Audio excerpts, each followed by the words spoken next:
بسم اللہ الرحمن الرحیم نحمده ونصلی علی رسولہ الکریم اما بعد۔ سورہ آل عمران کا سلسلہ جاری ہے۔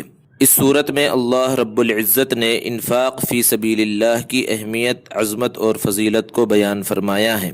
چوتھے پارے کے آغاز میں اللہ رب العزت نے ارشاد فرمایا کہ تم نیکی کو اس وقت تک حاصل نہیں کر سکتے جب تک کہ اپنے پسندیدہ مال کو خرچ نہ کرو۔ اس کے بعد اللہ رب العزت نے کعبۃ اللہ کی اہمیت اور عظمت کو بیان فرمایا۔ جب تحویل قبلہ کا حکم نازل ہوا تھا تو یہودیوں نے یہ بات کہی کہ کعبۃ اللہ کے مقابلے میں بیت المقدس زیادہ افضل اور عظمت والا ہے، تو اللہ رب العزت نے ارشاد فرمایا کہ گھروں میں سب سے پہلا گھر وہ ہے جو لوگوں کی عبادت کے لیے بنایا گیا، وہ کعبۃ اللہ ہے جو مکۃ المکرمہ کے اندر واقع ہے۔ اس کے اندر اللہ کی بہت ساری نشانیاں ہیں، جیسے کہ مقام ابراہیم ہے، حتیم وغیرہ، اور جو شخص یہاں پر داخل ہو جائے وہ مأمون ہو جاتا ہے۔ اس کے بعد اللہ رب العزت نے حج کی فرضیت کو بیان فرمایا اور ارشاد فرمایا وَلِلَّهِ عَلَى النَّاسِ حِجُّ الْبَيْتِ مَنِ اسْتَطَاعَ إِلَيْهِ سَبِيلًا، کہ اللہ کی رضا کی خاطر لوگوں پر بیت اللہ شریف کا حج کرنا فرض ہے، جو شخص وہاں جانے کی استطاعت رکھتا ہے۔ حج اسلام کی بنیادوں میں سے ایک اہم بنیاد ہے۔ جس طرح نماز، روزہ، زکوٰۃ اسلام کی بنیادوں کے اندر شامل ہیں، اسی طرح حج بھی اسلام کی بنیاد ہے۔ جس شخص کے اوپر حج فرض ہو گیا اور اس کے باوجود وہ حج نہ کرے، وہاں جانے کی استطاعت ہو، اس کے باوجود وہ حج کا ارادہ نہ کرے، حج کے لیے نہ جائے، اللہ کے رسول صلی اللہ علیہ وسلم نے اس کے لیے سخت وعیدیں بیان فرمائی ہیں۔ یہاں پر اللہ رب العزت نے فرمایا وَمَن كَفَرَ فَإِنَّ اللَّهَ غَنِيٌّ عَنِ الْعَالَمِينَ، کہ جو شخص انکار کر دے۔ انکار دو طرح کا ہوتا ہے، ایک انکار ہے زبانی، کہ اگر زبان سے انکار کر دے تب تو وہ کافر ہی ہو جائے گا کہ میں حج کو نہیں مانتا، یا حج کوئی عبادت نہیں ہے۔ اور دوسرا انکار ہوتا ہے عملی، کہ حج تو فرض ہو گیا اور زبان سے انکار نہیں کر رہا، لیکن حج فرض ہونے کے بعد حج کے لیے نہیں جا رہا ہے، یہ بھی ایک طرح کا انکار ہے۔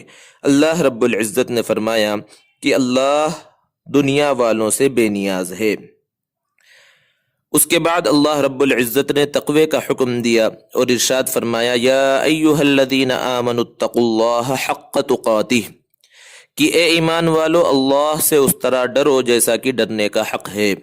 جب یہ آیت نازل ہوئی صحابہ پریشان ہو گئے اور عرض کیا یا رسول اللہ، ہم میں سے کون ہے جو اللہ سے ڈرنے کا حق مکمل طرح سے ادا کر سکے؟ تو اللہ رب العزت نے دوسری آیت نازل فرمائی فاتقوا اللہ ما استطعتم، کہ تم سے جتنا ہو سکے اتنا ڈرو، کیونکہ اللہ رب العزت کا فرمان ہے لا یکلف اللہ نفسا الا وسعها، کہ اللہ رب العزت کسی کو اس کی طاقت سے زیادہ کا مکلف نہیں فرماتا۔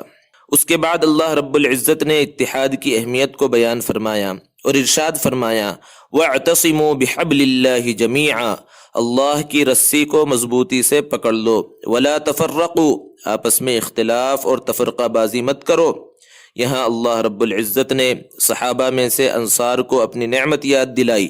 انصار میں آپس میں بہت زیادہ دشمنی تھی، لیکن جب اسلام کو انہوں نے قبول کیا تو آپس میں بھائی بھائی بن گئے۔ اسی کو اللہ نے بیان فرمایا کہ یاد کرو اللہ کی اس نعمت کو جب تم آپس میں دشمن تھے، فَأَلَّفَ بَيْنَ قُلُوبِكُمْ، اللہ نے تمہارے دلوں کے اندر محبت کو پیدا فرما دیا، فَأَصْبَحْتُمْ بِنِعْمَتِهِ إِخْوَانًا، پھر تم آپس میں بھائی بھائی بن گئے۔ اس کے بعد اللہ رب العزت نے اس امت کی عظمت، اہمیت اور فضیلت کو بیان فرمایا اور ارشاد فرمایا کنتم خیر امہ، کہ تم بہترین امت ہو۔ اور بہترین امت کس وجہ سے ہو؟ اللہ رب العزت نے فرمایا کیونکہ تم ایمان رکھتے ہو، امر بالمعروف کرتے ہو، نہی عن المنکر کے فریضے کو انجام دیتے ہو۔ امر بالمعروف یعنی بھلائی کا حکم کرنا، نہیں عن المنکر یعنی برائیوں سے، گناہوں سے روکنا۔ یہ اس امت کی مشترکہ طور پر ذمہ داری ہے کہ اگر وہ اس فریضے کو انجام دیتے رہیں گے تو خیر امت کے اندر شامل رہیں گے۔ اللہ رب العزت نے مختلف مقامات پر امر بالمعروف اور نہی عن المنکر کا تذکرہ فرمایا ہے۔ کہیں صفات کے طور پر بیان کیا، جیسے کہ ارشاد فرمایا الآمرون بالمعروف والناہون عن المنکر، کہ مؤمنین کون ہیں؟ جو بھلائی کی باتوں کا حکم دیتے ہیں اور برائیوں سے روکتے ہیں۔ اس کے بعد اللہ رب العزت نے غزوہ بدر کا یہاں پر حوالے کے طور پر تذکرہ فرمایا، اور اصل تذکرہ غزوہ احد کا فرمایا ہے تقریباً 55 آیتوں کے اندر۔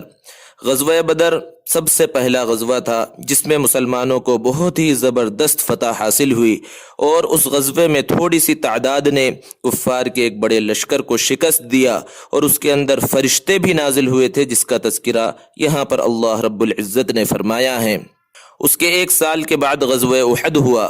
ابو سفیان 3000 کا لشکر لے کر مسلمانوں سے مقابلے کے لیے پہنچا۔ اللہ کے رسول صلی اللہ علیہ وسلم کے ساتھ صرف 700 صحابہ کرام رضوان اللہ تعالی علیہم اجمعین تھے۔ جب مقابلہ شروع ہوا تو ابتدا میں مسلمانوں کو فتح حاصل ہوئی۔ حضرت علی رضی اللہ عنہ، حضرت حمزہ رضی اللہ عنہ، حضرت ابو دجانہ رضی اللہ تعالی عنہ اور دیگر صحابہ کرام کی بہادری کو دیکھتے ہوئے کفار حملے کی تاب نہ لا سکے اور میدان چھوڑ کر بھاگنے لگے۔ اللہ کے رسول صلی اللہ علیہ وسلم نے غزوے کے آغاز سے پہلے ایک درے پر، پہاڑی درے پر چند صحابہ کرام کو متعین فرمایا تھا اور انہیں یہ حکم دے دیا تھا کہ جنگ میں ہماری فتح ہو یا شکست، تمہیں اس جگہ سے ہلنا نہیں ہے، یہیں پر رہنا ہے۔ اور حضرت عبداللہ ابن جبیر رضی اللہ تعالی عنہ کو ان کا امیر مقرر فرما دیا تھا۔ جب ابتدا میں مسلمانوں کو فتح حاصل ہونے لگی تو انہوں نے اس جگہ کو چھوڑ دیا اور مال غنیمت حاصل کرنے میں لگ گئے۔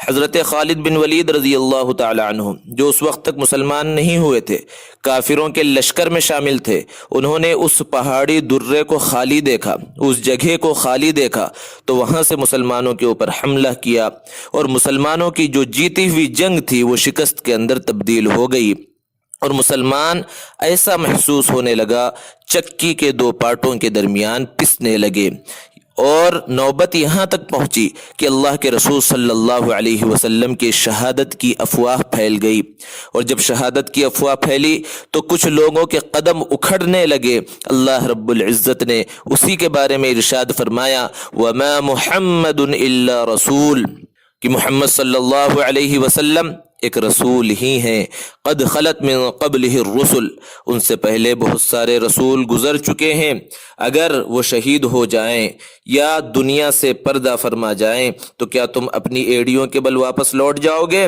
جو واپس لوٹ جائے گا تو وہ کسی کا نقصان نہیں کرے گا، وہ اپنا ہی نقصان کرے گا۔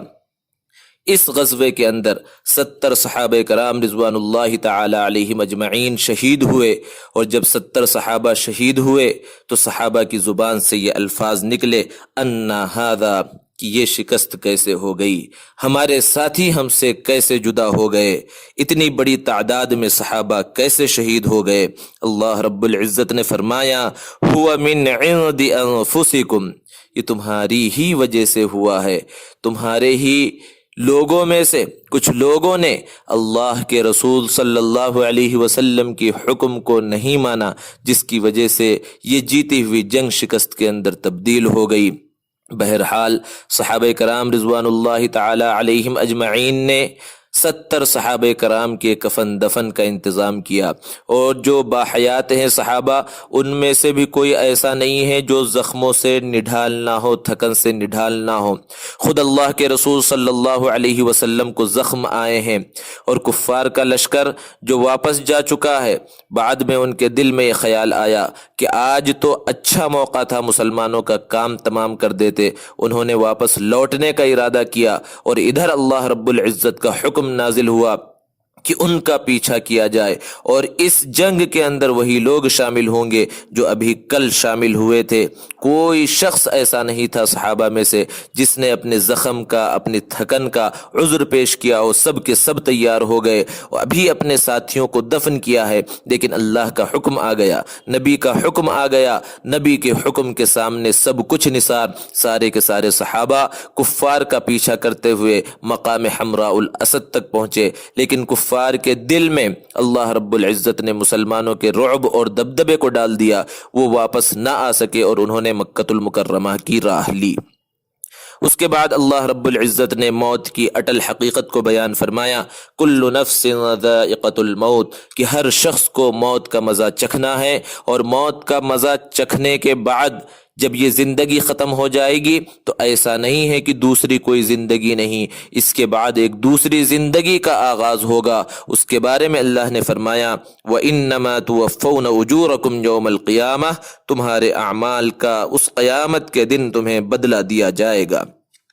اس کے بعد اس صورت کے آخر میں اللہ رب العزت نے 4 صفتوں کو بیان فرمایا کہ اگر مؤمنین کے اندر یہ 4 صفتیں ہوں گی تو وہ کامیاب ہوں گے۔ یا ایھا الذین آمنوا اصبروا وصابروا ورابطوا واتقوا اللہ لعلکم تفلحون، کہ اے ایمان والو صبر کو اختیار کرو، تکلیفیں آئیں، مصیبتیں آئیں، پریشانیاں آئیں تو اس پر صبر کرو۔ وصابروا، مصابرہ یعنی اگر دشمن سے مقابلہ ہو رہا ہو تو ثابت قدم رہو۔ ورابطوا، مرابطہ دشمن سے مقابلے کے لیے تیار رہو۔ واتقوا اللہ، اور اللہ سے ڈرتے رہو تو کامیابی تمہارے قدم چومے گی۔ اس کے بعد سورہ نساء ہے، یہ مدنی صورت ہے، اور اس صورت کا نام نساء رکھا گیا۔ نساء کے معنی ہیں عورت، چونکہ اس صورت میں عام طور پر جو احکامات بیان کیے گئے وہ خواتین سے متعلق ہیں، اس لیے اس صورت کا نام ہی نساء رکھ دیا گیا۔ اس صورت کے آغاز میں اللہ رب العزت نے یتیموں کے مال کے ساتھ خرد برد کرنے سے منع فرمایا ہے کہ ان کے مال کی اچھی طرح سے دیکھ بھال کی جائے۔ پھر اس کے بعد نکاح کے بارے میں بیان فرمایا کہ مسلمان کو 4 نکاح کی اجازت ہے اگر وہ عدل اور انصاف کر سکے، عدل اور انصاف نہ کر سکے تو صرف ایک پر اکتفا کرے۔ اس کے بعد اللہ رب العزت نے میراث کا حکم بیان فرمایا کہ جب کسی شخص کا انتقال ہو جائے تو اس کی جائیداد کو کس انداز میں تقسیم کیا جائے۔ ایسا نہیں ہے کہ جو بڑا ہے یا جو طاقتور ہے وہ پورے مال کو لے لے۔ اللہ رب العزت نے سارے رشتہ داروں کا تذکرہ فرمایا، کس کو کتنا حصہ دیا جائے گا اس کو بیان فرمایا۔ لڑکیوں کا حق بیان کیا گیا ہے۔ زمانے جاہلیت کے اندر لڑکیوں کو میراث نہیں دی جاتی تھی۔ آج بھی ہندوستان اور آس پاس کے علاقوں میں بہت سی مقامات ایسے ہیں، بہت سی جگہیں ایسی ہیں جہاں لڑکیوں کو میراث نہیں دی جاتی۔ یہ کہہ کر چھٹکارا پا لیا جاتا ہے کہ جہیز میں ہم نے انہیں بہت کچھ دے دیا ہے۔ یہ صراحتاً اللہ رب العزت کے حکم کی خلاف ورزی ہے۔ اس کے بعد اللہ رب العزت نے ان رشتہ داروں کا تذکرہ فرمایا عورتوں میں سے جن کے ساتھ نکاح کرنا درست نہیں ہے۔ نکاح درست نہیں ہے جن عورتوں سے 3 طرح کے رشتے ہیں۔ ایک رشتہ ہے ولادت کا، جیسے کہ بیٹی ہے، بہن ہے، بھتیجی ہے، بھانجی ہے، ان سب سے نکاح درست نہیں۔ اور دوسرا رشتہ جو پیدا ہوتا ہے وہ سسرالی رشتہ ہے، کہ سسرالی رشتوں میں سے بھی کچھ رشتہ دار ایسے ہیں خواتین میں جن سے نکاح درست نہیں۔ اور تیسرا رشتہ ہے وہ رضاعت کا، جو دودھ کی وجہ سے پیدا ہوتا ہے۔ اس کے بعد اللہ رب العزت نے 5ویں پارے کے اندر اس بات کو بیان فرمایا کہ مرد گھر کا حاکم ہوتا ہے، اور پھر آگے چل کر اللہ رب العزت نے ان خواتین کا تذکرہ کیا جو اپنے شوہروں کی نافرمانی کرتی ہیں۔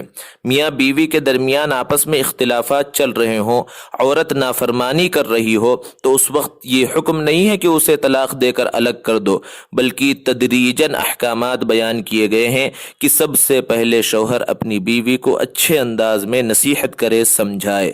معاملہ اگر اس سے نہ سلجھے تو پھر بستر کو الگ کر دیا جائے۔ اس سے بھی معاملہ نہ سلجھے تو فرمایا وَضْرِبُوهُنْ، ان کی تھوڑی سی تنبیہ کی جائے۔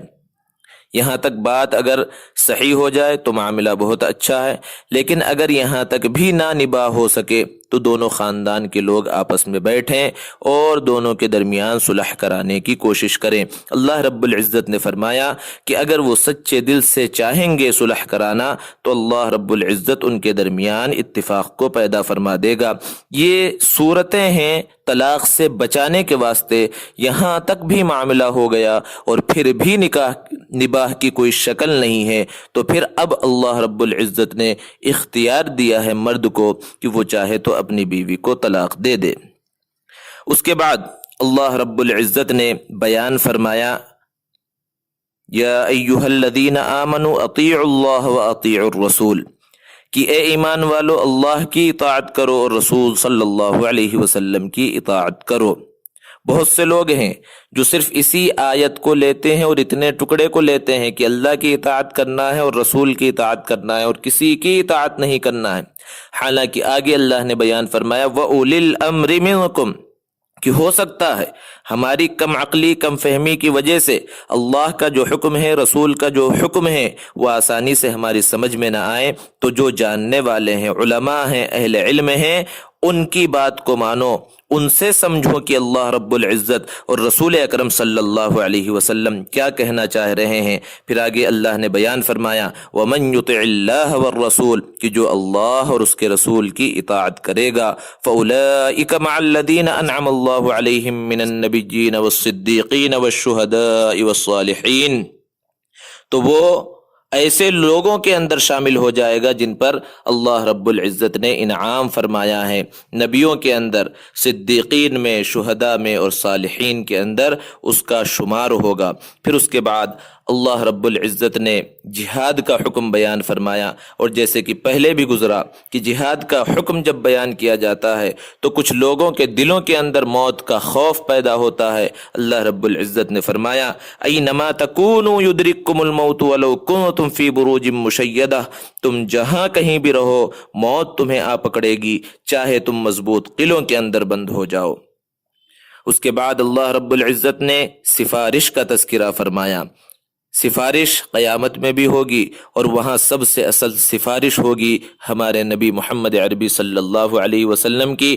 ہم سب کا بیڑا جو پار ہوگا انشاءاللہ وہ حضور اکرم صلی اللہ علیہ وسلم کی شفاعت سے ہوگا۔ دنیا کے اندر بھی سفارشیں چلتی ہیں، اللہ رب العزت نے اصول کو بیان کیا کہ جب بھی سفارش کرنا ہو کسی کی تو اچھے کام کی اور اچھے آدمی کی سفارش کرو، اس کا تمہیں اجر ملے گا، برے کام کی برے آدمی کی سفارش کرو گے تو اس کی سزا تمہیں ملے گی۔ اور آخر میں ایک حکم اللہ نے بیان فرمایا، وہ سلام کا حکم ہے کہ جب تمہیں سلام کیا جائے تو جس طرح سلام کیا گیا ہے اس سے اچھے انداز میں جواب دو۔ السلام علیکم کہا گیا تو آپ السلام علیکم ورحمۃ اللہ یا السلام علیکم ورحمۃ اللہ وبرکاتہ کہیں، یا پھر آگے اللہ نے بیان فرمایا او ردوہا، یا کم سے کم جتنا سلام کیا گیا ہے اتنا جواب ضرور دے دیا جائے۔ اور آخری آیت جو آج تراویح کے اندر تلاوت کی گئی، اس میں اللہ رب العزت نے ارشاد فرمایا وَمَنْ أَصْدَقُ